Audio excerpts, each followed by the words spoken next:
공소장에는 박근혜 대통령과 최서원 씨가 뇌물수수를 위해 어떤 방식으로 공모했는지에 대한 사실관계 적시가 매우 허술합니다.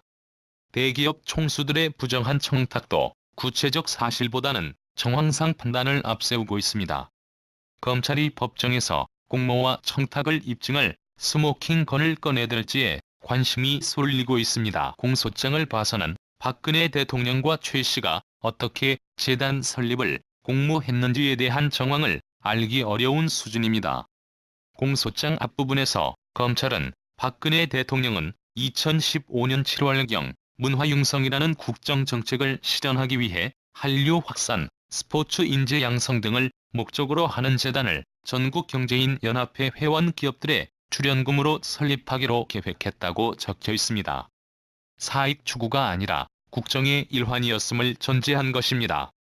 또 그 무렵 박근혜 대통령이 최 씨에게 재단 운영을 살펴봐달라고 요구했고 최 씨는 재단을 장악하기로 했다고 썼습니다. 공소장 뒷부분에 가서야 최 씨가 2015년 5월께 박근혜 대통령에게 대기업들로부터 돈을 받아 재단을 설립해 출연기업들을 배제하고 함께 운영하자고 제안했다고 적혀 있습니다. 하지만 공모한 사람에게 재단 운영을 살펴봐달라고 요구했다는 식이어서 앞뒤가 맞지 않는다는 지적이 있습니다. 박근혜 대통령 측은 재단 설립은 최 씨의 제안이 아니라고 반박했습니다. 삼성으로부터 뇌물을 수수하기 위해 공모한 내용도 입증 수준에 못 미친다는 지적이 있습니다. 박근혜 대통령은 이재용 부회장이 정부의 도움을 필요로 한다는 점을 이용해 그가 희망하는 방향으로 승계 작업 등을 도와주는 대가로 돈을 달라고 요구하기로 마음먹었다는 것입니다. 이 부회장에 대해서도 이재용은 요구를 들어줄 경우 승계 작업 등 현안을 해결하는 데 필요한 박근혜 대통령의 도움을 받을 수 있다고 생각했다는 심증을 앞세웠습니다. 통상 검찰 공소장에 나온 추측성 내용은 법정에서 당사자 진술이나 증거로서 증명돼야 합니다. 뇌물죄, 법리 요건이 법정에서 뜨거운 감자로 떠오를 수 있는 이유입니다. 뇌물공여죄로 불구속 기소된 신동빈 롯데그룹 회장의 혐의 입증은 더욱 모호합니다.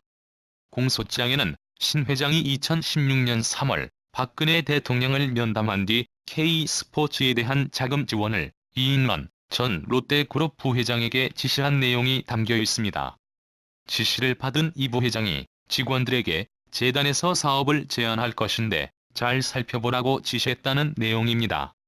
이 대목에서 공소장은 이인원은 위와 같은 요구에 불응할 경우 기업 활동 전반에 걸쳐 불이익을 받게 될 것을 두려워했다고 적시했습니다.